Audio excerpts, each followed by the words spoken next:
Hello and welcome. This is Paul Curley, and welcome to this month's webinar on College Financial Planning Landscape Update 2021. Today is August 31st, 2021. I'm your host, Paul Curley. I'm the Director of 529 and ABLE Research with ISS Market Intelligence, and I'm here with Tara Chang. She's in our marketing department. Please feel free to say hello, Tara, anytime. Jump in, say hello, welcome to the group, and it'll be great. So today in this webinar series, the goal of the series is threefold. First, it is to share and learn. We're also here to support the 529 and ABLE community. Long story short, we're looking to build long-term growth for institutions, advisors, and families. And we look to do that by raising awareness, understanding, and prioritization of 529s and ABLE. And what this webinar series is one great way to help us accomplish that. We also see it as an extension of what it is that we do. On the right side, we can see the photos from the 529 conference, 2019 and 2018, and of course we are pivoting that in-person focus to the virtual environment right now. And if one looks at the photo, the top right one, you can see some folks stopping along, talking to people. That's actually Chris here from the census, and walking along. And the lower one, Julie from IFA is running by and talking to a few folks before presenting the essential seminar. So we like to bring that energy forward to our webinars as well. Today's webinar is our 12th in the series from the 2020 to 2021 webinar series. And that is, so for August, we'll be doing the College Financial Planning Landscape Update. But, for this series, we can see the recordings at that link below. So you can patch in, learn more. Probably have today's recording put out later tonight or tomorrow. But long story short, thank you for the support, and we will continue to evolve the sessions over time. And so thank you for the feedback and support. Before we jump in, let's talk about the 529 Conference 2021. It's currently scheduled November 2nd to 4th at the Ritz-Carlton, Orlando, Florida. And that's the website, 529conference.com. You can take a look at the registration page. The speaker lineup and all the different information is currently on the website. The 529 Essentials is really something where we bring in all these different speakers. It's a full day soup to nuts boot camp on 529 plans.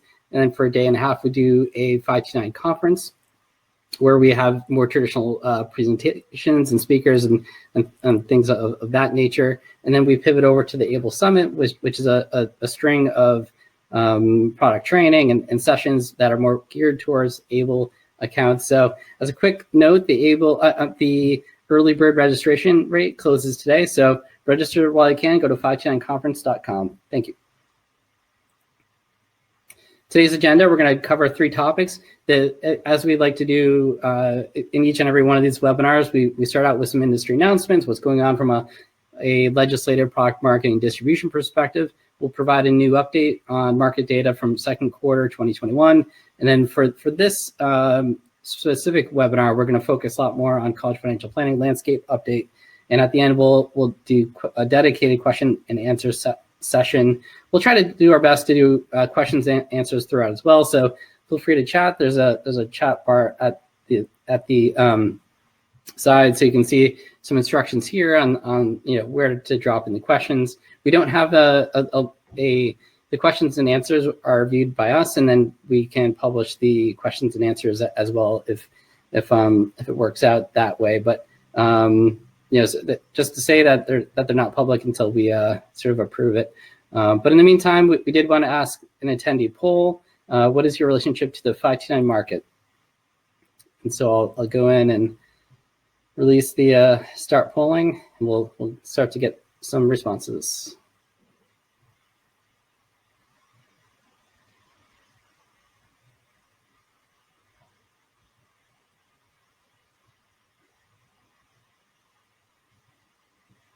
Okay, great. So we're starting to get some feedback in there.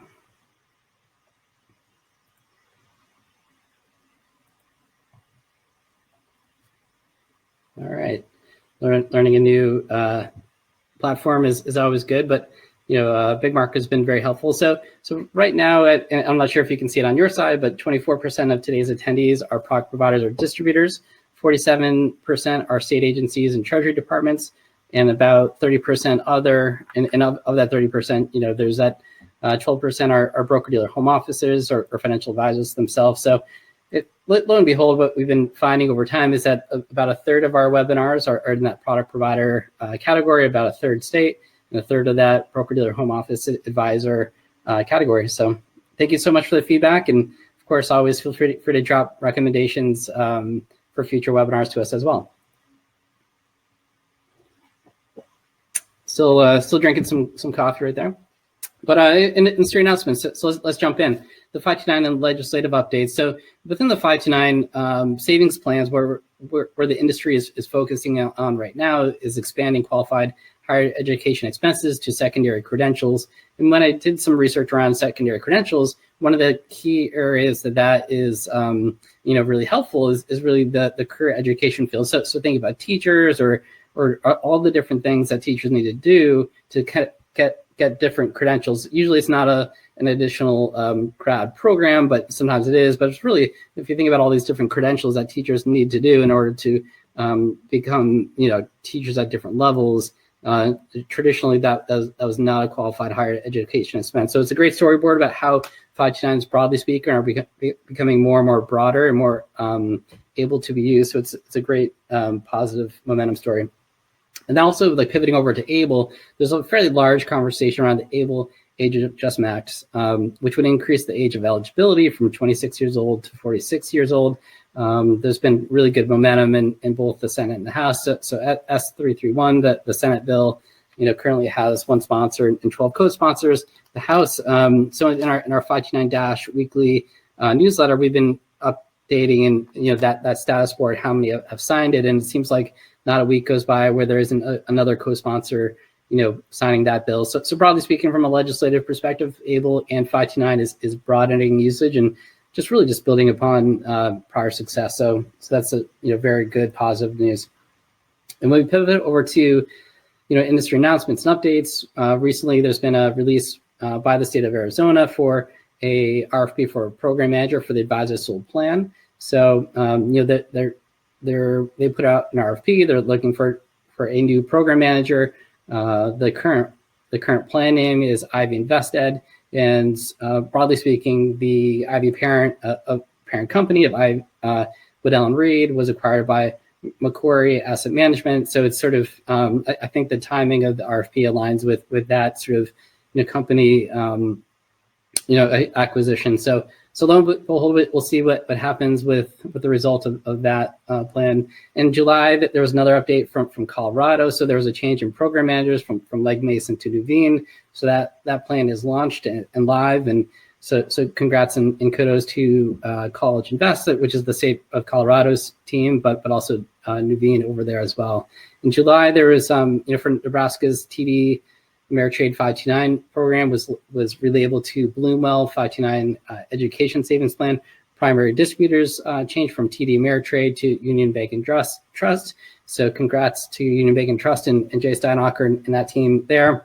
And in September, coming up next month, broadly speaking, around it's been announced, and so we expect, for Maine's direct and advisor sold plan, that there will be a change in program manager and administrator, for that program as well. So it's a lot of plans, on the move in the 529 savings space, and there's been certain changes that have taken place. There's some in the pipeline and some RFPs going through. So a lot going on there.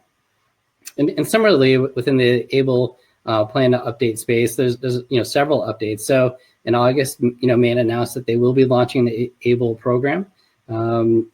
Later on this year with Bangor Savings Bank. I think it's Bangor Savings account through Bangor Savings Bank. But I think it's a great storyboard because it really reiterates that the importance of banks and in-person banking, within the ABLE product space and its target market and users. And also for Utah, they're going through a soft launch tomorrow with a more formal public launch on or around September 8th. That will be launched in partnership with the Ohio Stable program, which is a group of states that work together to get economies of scale to really, provide a great group of a great plan and get those economies of scale. So congrats to Utah, but also Ohio's Stable program. In July, the Ohio Stable program changed administrators from Intuition to BNY Someday. So congrats to those teams as well. In May, there was an update for Alabama. They launched a new program, called the Alabama Able Savings Plan with BNY Someday as administrator. With Nebraska, there was a shift in responsibilities. For broadly speaking, that going forward, a census will be partnering with Nebraska Treasurer's Office to split responsibilities on that specific one. Also, congrats to AKF Consulting and Andrea Fierstein on their more recent article about Able Outreach. Opportunities abound. They've been doing a great job of posting more frequent blog articles, but also rolling that across social media. So congrats to Andrea C. Yang and Kieran as well. So we'll be talking to them later today. And for the people on the move section, there's 2 new career opportunities that were released. Wisconsin 529 College Savings Plan has released a open release, and they're looking to hire a new college investment program finance officer. So go to wj.wi.gov and you can find the role there. For New Mexico, they are looking to hire a executive director, and so that's the phone number for Lauren. I could have put in her email address, but I figured it'd be good to get people to pick up the phone, give her a call, and especially with as much as things go digital, it'd be good to give her a call if you are interested in learning more. But of course, in this section going forward, if you would like to, if you'd like to have me include anything going forward, just let me know and we'll include. So moving over from the industry announcements over to the data and research updates. So from a market data perspective, the 529 savings plan industry has grown to 14.3 million accounts, investing 437 billion in assets as of the second quarter 2021. That is the June month end data for 2021. So, broadly speaking, we can see the track record of success in 529 savings plans, and that chart is a chart of assets increasing, and that also fits well to the storyboard we were saying before about the legislative momentum that we're getting within 529 accounts. So that's great. And for the Able side, we also see that for accounts that they broke the 100,000 number of accounts level at the end of the second quarter as well. 100,874 accounts, investing 878 million in assets. Broadly speaking as well, we've seen some good traction, from an assets and accounts perspective and an average account balance perspective, gross sales, broadly speaking, that the market is performing well. And with that, there's just, broadly speaking, been more and more new accounts opening and the accounts getting funded with the child tax credits and parents putting money to use now that they've already built up the emergency funds with all the different, stimulus payments they may have received over time. But we do send out an email link to our market data highlights, just sort of announcing these those data points being released. We have it in our blog articles of 529 Insiders. We put in our 529-e newsletter, and of course our market reports as well. And later on, basically between now and the end of the year, we'll be focusing on the 529 distribution analysis. There's an advisor study that we will be fielding. Broadly speaking, the question is what is working, what is not working, what do advisors need more from a product marketing, distribution, legislative perspective. So the table below really shows the question around the question to advisors of, do clients request a specific plan? And the answer is no. And the key takeaway from that is really that it's the financial advisor determining which plan is being used with their clients. So lo and behold, it's important to know what the advisors need more of. And of course, there's advisors on today's line. So of course the advisors are probably the ones that filling out the survey as well. So we appreciate your time and insight as well. And just take a quick look, see if we have any questions that have come in. course, it's also a good opportunity for me to take a quick coffee sip. So with that, we'll jump over to the College Financial Planning Landscape Update 2021. And within this category, there's probably 3 different topics that we will be focusing on. It's the big picture landscape updates. First is the increasing demand for higher education by families.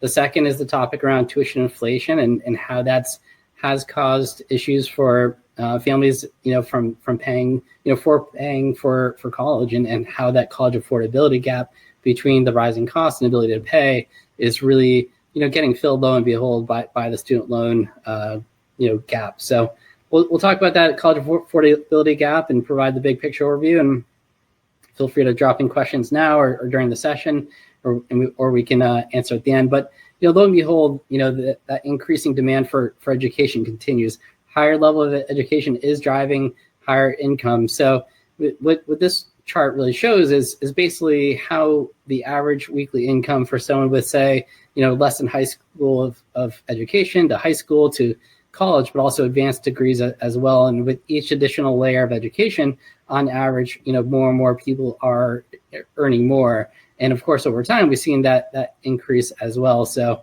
in the higher levels of education, is increasing typically faster than the other levels of education. So lo and behold, the reason that the importance of education continues because more education is driving higher income. But we also see that higher levels of education are also driving lower levels of unemployment. We've seen rapid unrest, if you will, of many different market trends in 2020, 2021. But one thing that did continue was the continuation of the layer cake, if you will, of the unemployment rates, for different levels of education leading to different levels of unemployment.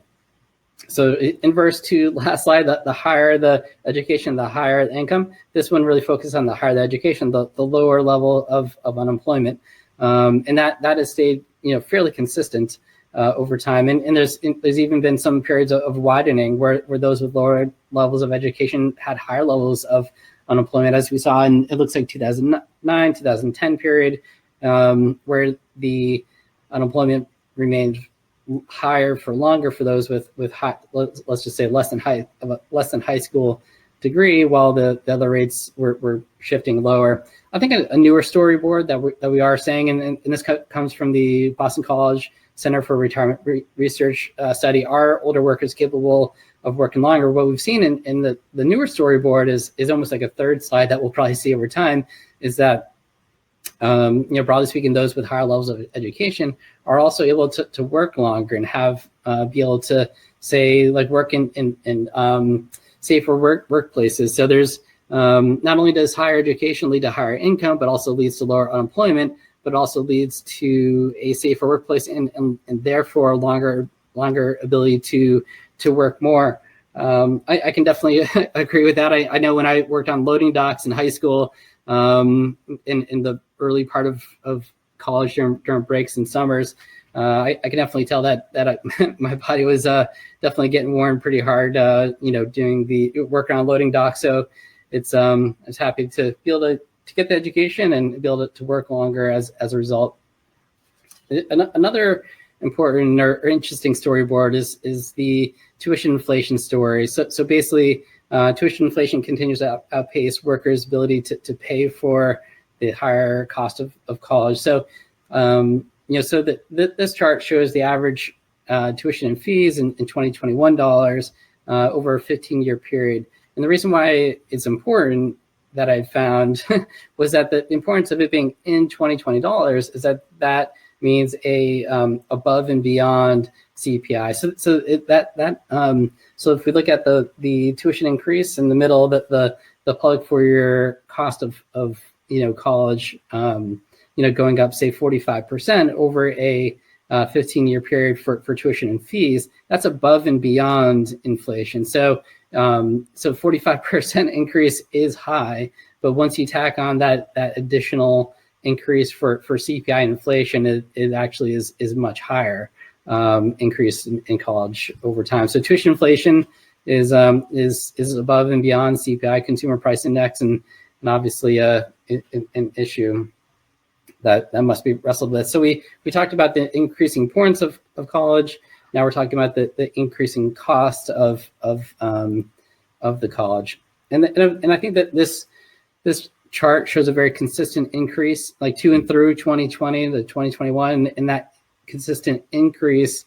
I guess it's a little bit harder to see it on this slide, just the way it is laid out, but one can see that it is increasing over time. And we'll refer back to this slide 23 later on. But lo and behold, tuition inflation continues to increase to and through 2020, 2021. A lot of the different trends did change over the time period, as we kind of mentioned. But one thing that has not slowed is just the importance of college financial planning, because even through 2020, 2022, 2020, 2021, the cost continue to go up, and so did the student loans as well. And when we do our projected cost in 4 year of a 4-year college in 18 years, so we take a look at where does it cost now and where is it projected to go, just based on the historical tuition inflation rates. We're looking at a 4-year cost of a private school at landing around that $388,000 number. Of course, I guess I'll throw on my hat for a moment while we present that one. But if we go over to the public schools, it's $164,000. So we look at Penn State, perhaps. I'm in the Philadelphia area, so Penn State, that would be closer to $164,000 for those that are in 18 years, and of course for that Dartmouth, not that I went, but my wife did go. It would be closer to that $388,000 number. So that's the projected cost, and so that tuition inflation number just continues to march on. And what's very intriguing, and I've presented this slide many different ways, and if we even go back to that first slide, the goal of sharing and learning, I've learned many different things in presenting this slide deck over the years, but just sort of like learning how to organize and present through this slide has been both educational for me, but also the audience as well. But what we're looking at here is first at the historical CPI. So over 10 years, the average CPI has averaged 1.8%. So broadly speaking, a broad definition of what is inflation, generally speaking, overall, is that 1.8%. When we look at the increase in private schools, it's 3.4%, and again, that's above and beyond CPI. So it's really that 1.8%. With that combination of 3.4%, so it's closer to that, say 5.2% on the private school. And for publics, it's roughly 5% increase, every year on average over the past 10 years. And part of that issue in the storyboard is that when we look at all these different CPI increasing and the cost of college increasing, that one of the gaps is really that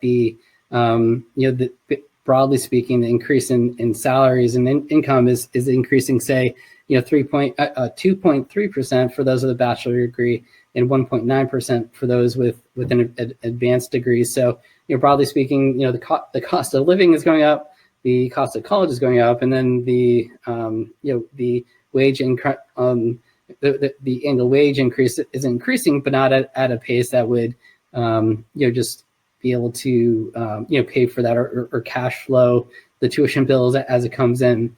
I think what's intriguing, and this introduces the importance of one hand increasing income, the second hand decreasing expenses, and in turn just using that gap to invest, broadly speaking, and get a market performance return.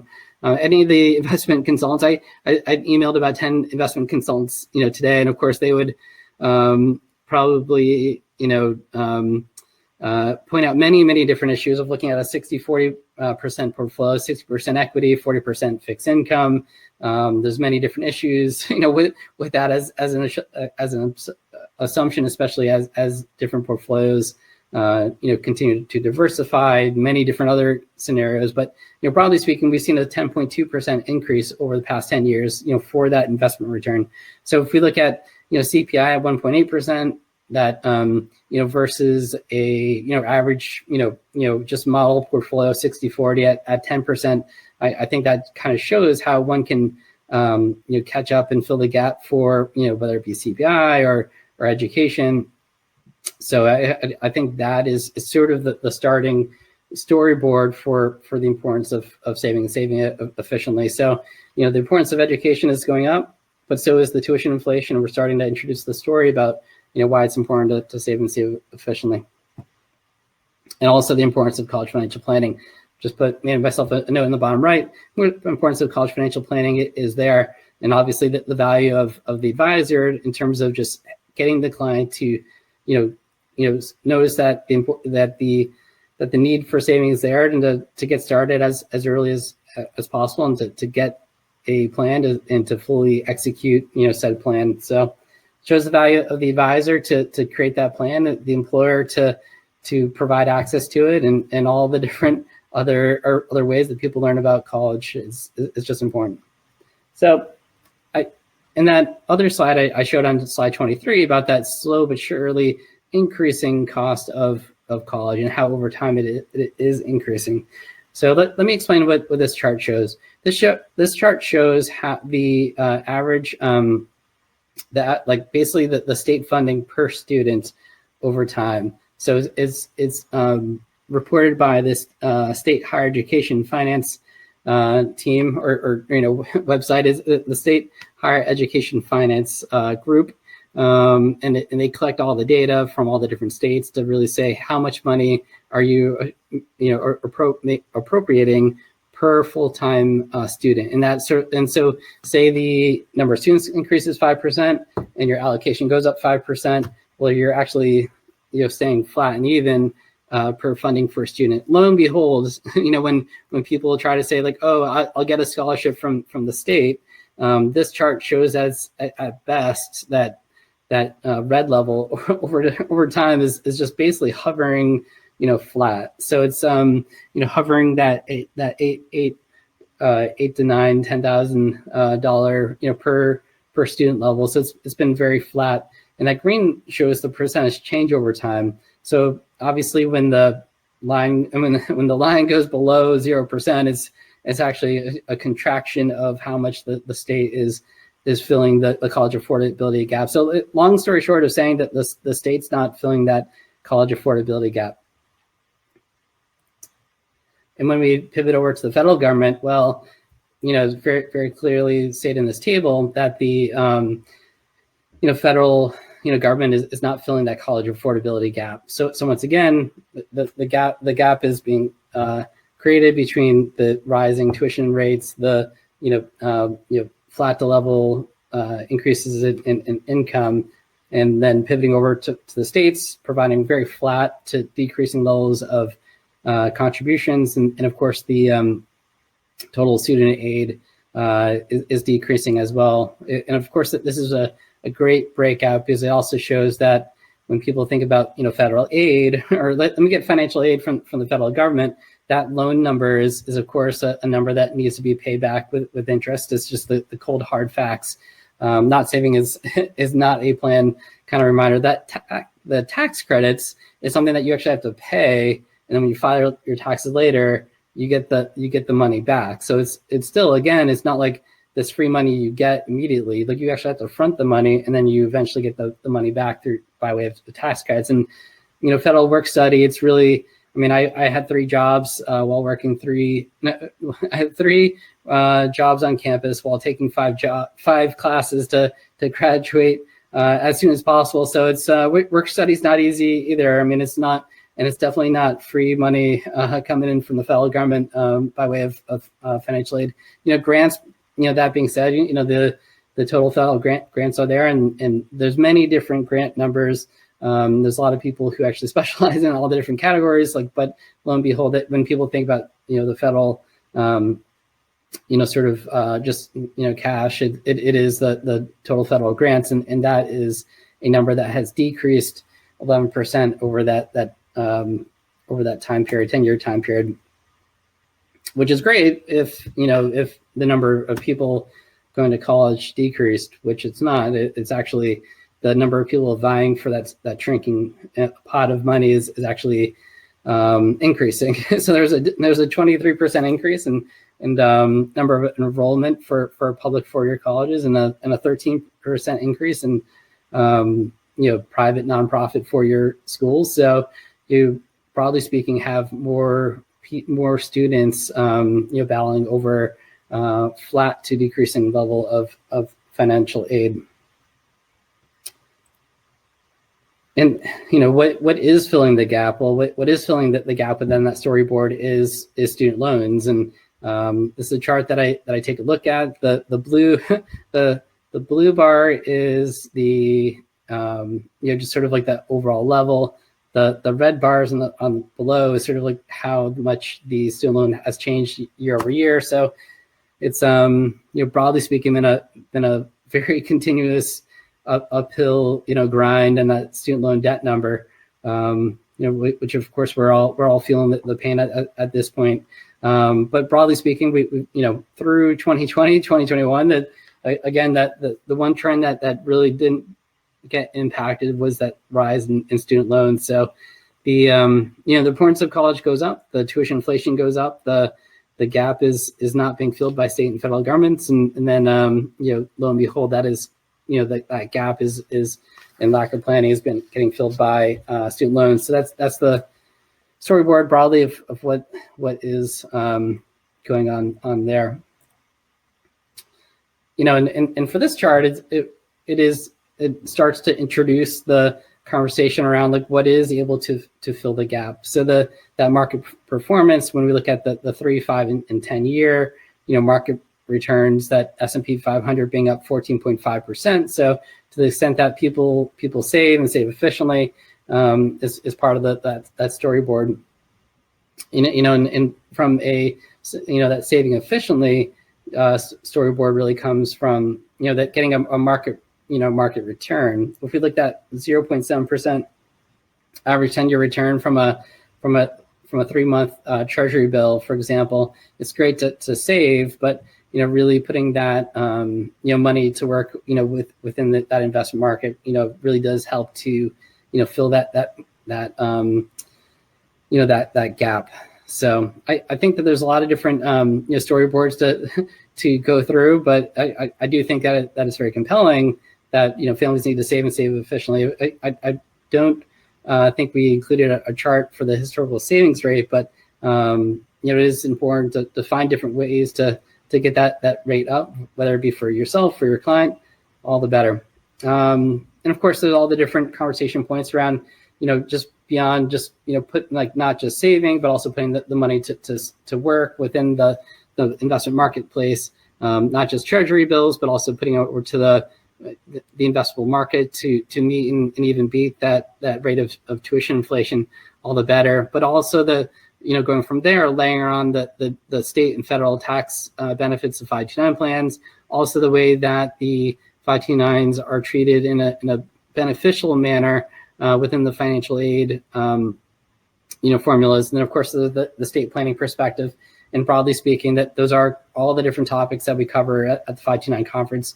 We do have the 8 hours at the 529 Essential Seminar. So to the extent that we'll cover this topic, and also just provide an overview from tax, financial aid, estate planning perspective at the 529 conference. But of course, as we rolling out more and more 529 webinars over time, we'll be covering those as well. So we'll be happy to cover those. So broadly speaking, today at the when we discussed the college financial planning landscape, we talked about increasing demand for higher education, not just for higher income, lower unemployment, but also the increased worker safety, but also the longevity of the person to work more years as opposed to being forced to retire early due to health issues. The increase in demand for higher education continues. That tuition inflation storyboard continues. That the increase in college costs continues to rise as they're looking to cover their increasing costs for having the students on campus. Of course, we're in back to school session, so in Philadelphia area, we see a lot of the students coming back to campus, and which is great. One of the issues being that the current incomes are not keeping pace with that tuition inflation number, and how the combination of all these different storyboards are creating that widening college affordability gap, and how that gap is not being filled by state and federal financial aid, as is commonly storyboard. That is a myth that we tried to convince otherwise in today's presentation, and how that gap is being filled by the student loan debt gap. So that's what we covered today, and we'll be looking over to questions. We'll pause for a moment and see if we got any questions come on in.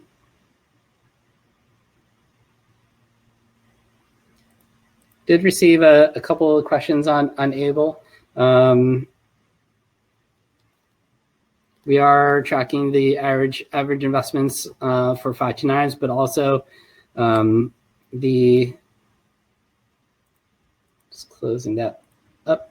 Yeah, so for the 529 plans, we are capturing the average account sizes, average total assets, total accounts, gross sales, new account sizes, gross sales, and all the different money flows coming in and out of the accounts. Very similar, to market intelligence model to 529 plans, but also all the other investment products. How is the money coming in? How is the money being used, and what's going on? What's the money is in the account, and how is the money going out? So it's just sort of like a product life cycle kind of view to the space.